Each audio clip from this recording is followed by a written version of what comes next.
देख रहे हैं हकीकत क्या है। मैं हूं आपके साथ प्रिया सिंह सोमवंशी। राहुल गांधी ने आज एक नंबर बताया और एक गाना भी याद दिलाया है। इस नंबर और गाने का आखिर कनेक्शन क्या है? जो नंबर राहुल गांधी बता रहे हैं वो नंबर कोई भी एग्जिट पोल क्यों नहीं बता रहा। राहुल गांधी उससे हाफ नंबर भी लाते नहीं नजर आ रहे। साउथ में राहुल गांधी का नंबर आखिर घटा क्यों? उत्तर में साफ और साउथ में हाफ, ये कैसे हुआ? राहुल गांधी के साथ ये कैसे हो गया? क्या मोदी से सीधी टक्कर ने राहुल का पूरा कैलकुलेशन ही बिगाड़ कर रख दिया? पूरी डिटेल आपको मिलेगी इस रिपोर्ट में। 4 जून को मोदी 400 पार या राहुल 295। राहुल की 295 वाली फैंटेसी का बेस क्या है? राहुल 295 का कैलकुलेशन देने के बजाय गाना क्यों सुना रहे हैं? सिद्धू मूसेवाला का सॉन्ग सुना आपने? 295। पोल्स ऑफ पोल्स में भी मोदी के नंबर करीब 365 आ रहे हैं। राहुल के नंबर 150 के नीचे दिखा रहे हैं। लेकिन पूरी कांग्रेस 295 प्लस का पोस्टर चिपकाकर बैठ गई है। हर कोई राहुल गांधी को खुश करने में लग गया है। लेकिन ये नहीं बता रहे कि जनता के एग्जिट पोल के आंकड़े कहां से लाए हैं, उसका आधार क्या है, उसका कैलकुलेशन कैसे किया है।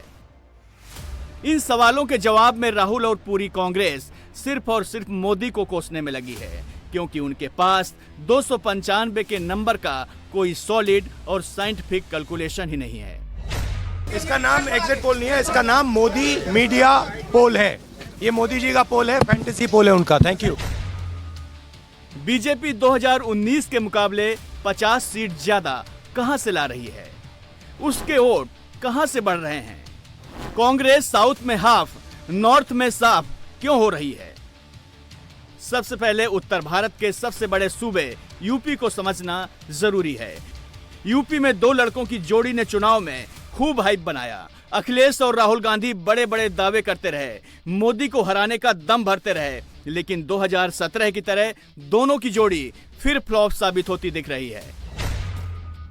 एग्जिट पोल के मुताबिक बीजेपी 2019 से बढ़िया परफॉर्मेंस करते हुए 65 से ज्यादा सीटें ला रही है। वो अपने अलायंस पार्टनर को भी जिताते हुए आगे बढ़ रही है। कांग्रेस और समाजवादी पार्टी का अलायंस बीजेपी को बहुत ज्यादा नुकसान भी नहीं कर पा रहा है। इसका मतलब क्या है? यूपी में अखिलेश यादव अपनी यादव बिरादरी के वोट को भी टूटने से नहीं बचा पा रहे हैं। यूपी में गैर यादव ओबीसी, कुर्मी, कुशवाहा और दलित बीजेपी से नहीं छिटका है। मुस्लिम वोट का पोलराइजेशन कांग्रेस और सपा के पक्ष में हुआ है, तभी उनका वोट शेयर बढ़ा है। लेकिन महिलाओं ने मोदी सरकार के पक्ष में बम्पर वोटिंग की है। आधी आबादी का पूरा आशीर्वाद मोदी जी के साथ में है और हम विश्वास के साथ कह सकते हैं कि ये जो मत प्रतिशत आधी आबादी का, महिलाओं का खासतौर पर बढ़ा है, यह 100% मोदी जी के पक्ष में गया है। जनता जनार्दन का आशीर्वाद इस दृष्टि आज भारतीय जनता पार्टी को प्राप्त हो रहा है और हमें पूरा विश्वास है कि 4 जून को फिर एक बार मोदी सरकार प्रचंड बहुमत के साथ आकर के आत्मनिर्भर विकसित भारत की संकल्पना को साकार करने का कार्य करेगी। समाजवादी पार्टी की चूंकि लोकतंत्र में निष्ठा नहीं है, बाबा साहब भीमराव अंबेडकर और उनके द्वारा बनाए गए संविधान का हमेशा इन्होंने अपमान किया है।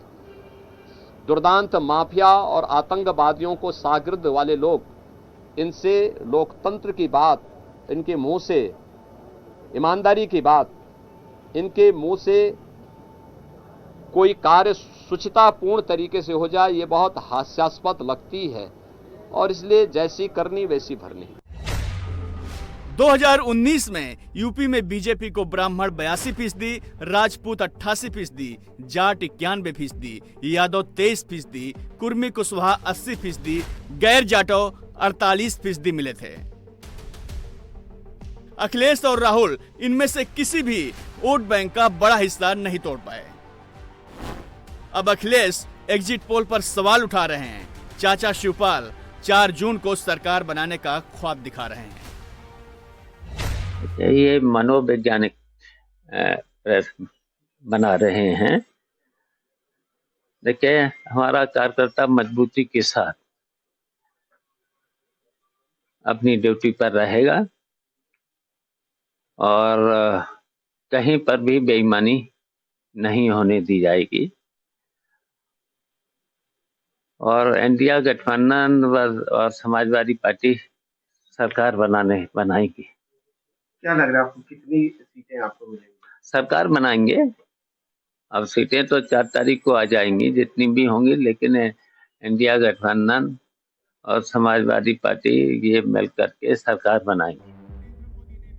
राहुल गांधी जो खटाखट और सफाचट की बातें चुनाव में कर रहे थे, वो सोनिया गांधी जैसा चुनाव भी नहीं लड़ पाए। सोनिया गांधी ने 2004 में यूपी में राहुल से बढ़िया चुनाव लड़ा था और 9 सीटें जीती थी। राहुल उससे 1/3 में ही अटकते दिखाई दे रहे हैं। लेकिन कांग्रेस के लिए खतरे की बात यह है कि राहुल इस हकीकत को नकार रहे हैं और अब भी दगादग सीटें आने का दावा कर रहे हैं। इंडिया गठबंधन का तूफान आ रहा है, साइन लगने वाली है सीटों की, टकाटक। मोदी के करिश्मे के आगे सिर्फ राहुल और अखिलेश नहीं फ्लॉप हुए। ओडिशा में नवीन पटनायक हाशिए पर जाते दिख रहे हैं। बंगाल में ममता सबसे बड़ी पराजय की ओर बढ़ती दिख रही हैं। तेलंगाना में केसीआर का सफाया होता दिख रहा है।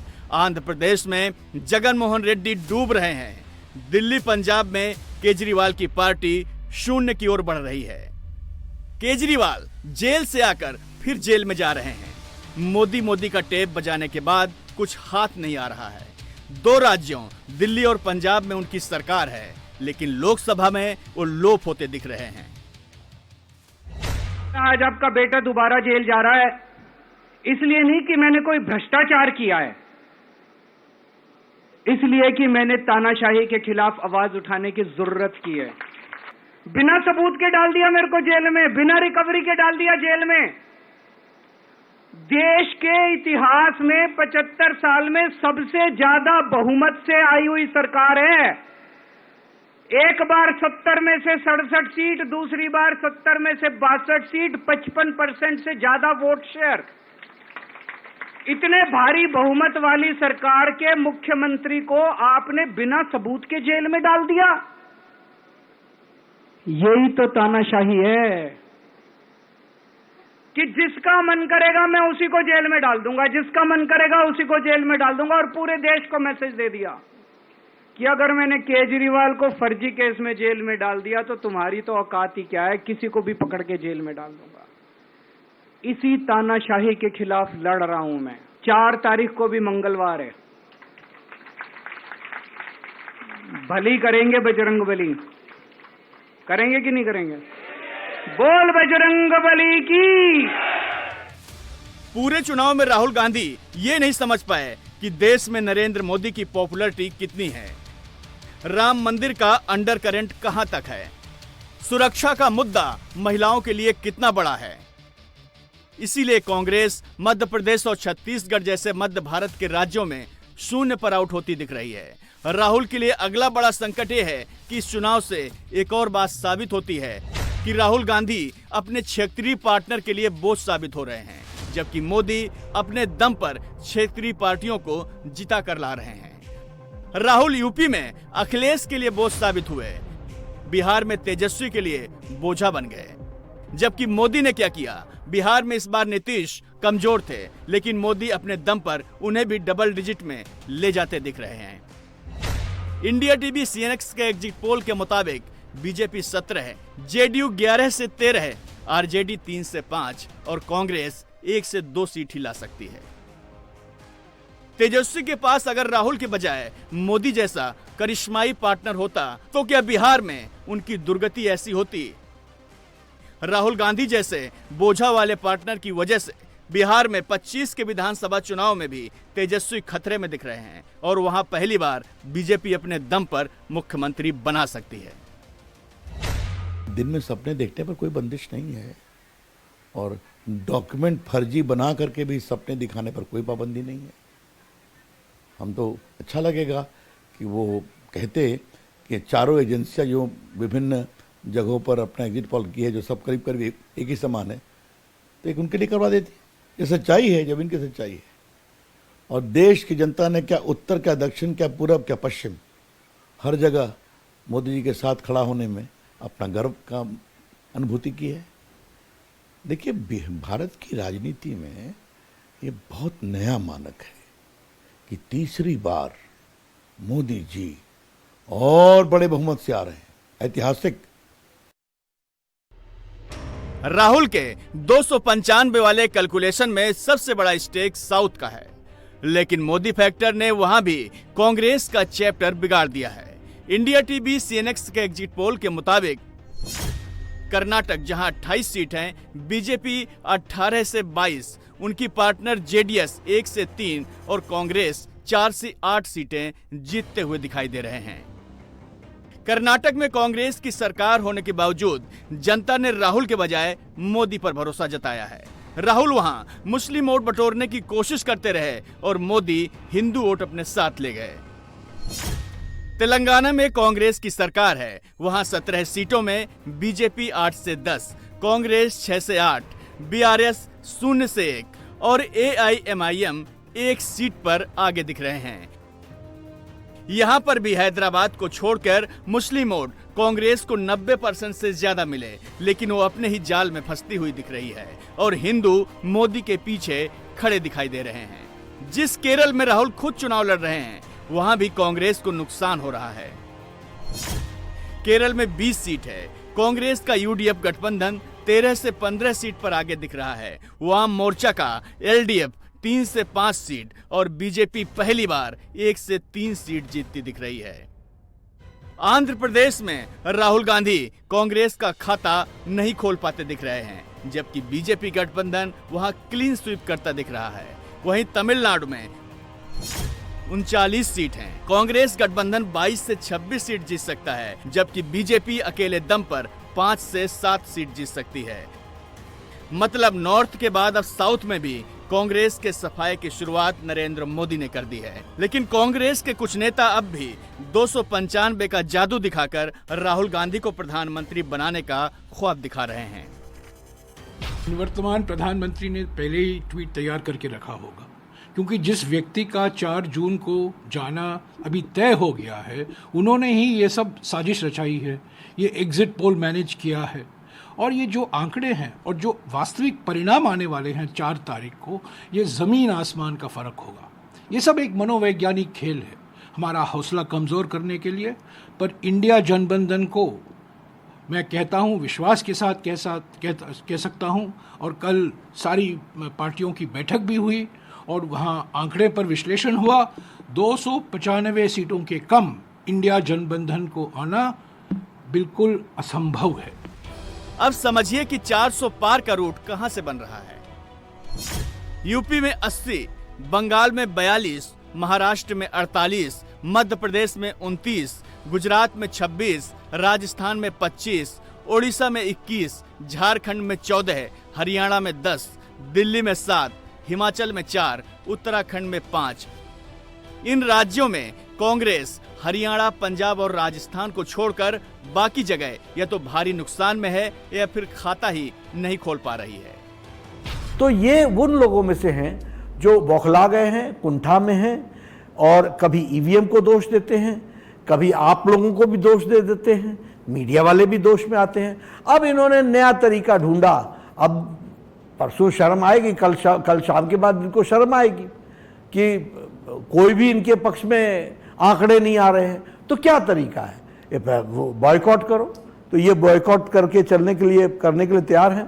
और विपक्ष के जितने भी नेता हैं वो अब इस तरह की बात भी कर रहे हैं कि वो हार जाएंगे तो देश में हिंसा हो जाएगी। अब ये क्या है तरीका? ये बताता है कि आप इतने फ्रस्ट्रेट हो गए हैं कि आपके पास जाहिर तौर पर कोई भी उत्तर नहीं है। और इन लोगों का तरीका ये होता है कि ये इंस्टीट्यूशंस को बदनाम करते हैं। लेकिन मोदी सबसे बड़ा उलटफेर बंगाल में करते दिखाई दे रहे हैं। पश्चिम बंगाल में लोकसभा की 42 सीट है, बीजेपी 22 से 26, तृणमूल 14 से 18, कांग्रेस 1 से 2 और लेफ्ट 0 पर आती दिख रही है। बंगाल में कैसे मोदी इतना बड़ा उलटफेर कर रहे हैं? बंगाल में करीब 50% से ज्यादा महिला मतदाता हैं। इस बार मोदी को पिछली बार से ज्यादा महिलाओं का वोट मिलता हुआ दिखाई दे रहा है। दीदी को मुसलमानों का वोट करीब करीब उतना ही मिल रहा है जितना पिछली बार मिला था, लेकिन मुस्लिम वोट को थोक के भाव लेने के चक्कर में ममता हिंदू वोट पहले से ज्यादा गंवाती दिख रही हैं, जबकि महिला और हिंदू वोट के बड़े चंक को लेकर बीजेपी बंगाल में चुनाव पलटती दिख रही है। बंगाल और उड़ीसा में कैसी सीटें देख रहे हैं साहब, पिछली बार की तुलना करें तो? देखिए, बंगाल में हम 24 से 30 के बीच में सीटें जीतेंगे। उड़ीसा में राज्य सरकार भी बनाएंगे और करीब करीब 15 से 17 के बीच में सीट। नेशनल पिक्चर के हिसाब से नंबर्स में देखें ओवरऑल तो बीजेपी के लिहाज से कितनी और एनडीए के लिहाज से कितनी उम्मीदें कर रहे हैं सर? अब बीजेपी एनडीए मत करिए, एनडीए 400 पार करेगा, स्वाभाविक रूप से बीजेपी का सबसे बड़ा चंक होगा। बंगाल के अलावा जिस एक राज्य में बीजेपी सबसे बड़ा उलटफेर करती दिख रही है वो है उड़ीसा। उड़ीसा में 21 सीट हैं, बीजेपी 15 से 17, बीजेडी 4 से 6, कांग्रेस 0 से 1 सीट पर जीत सकती है। ओडिशा में नवीन पटनायक की सरकार बहुत पॉपुलर है, लेकिन जब केंद्र में प्रधानमंत्री के चुनाव का टाइम आया तो ओडिशा के लोगों ने मोदी के नाम पर मोहर लगाई। इसीलिए ओडिशा में बड़ा चेंज दिख रहा है। इस चुनाव से एक और बात सच साबित होती दिख रही है कि जहां बीजेपी नहीं है वहां तेजी से आगे बढ़ रही है, जहां है वहां उसे ज्यादा नुकसान नहीं हो रहा है, जबकि राहुल गांधी नए प्रदेश नहीं जीत पा रहे हैं और जहां कांग्रेस मजबूत है वहां भी सीधी टक्कर में वो मोदी के सामने नहीं टिक पा रहे हैं।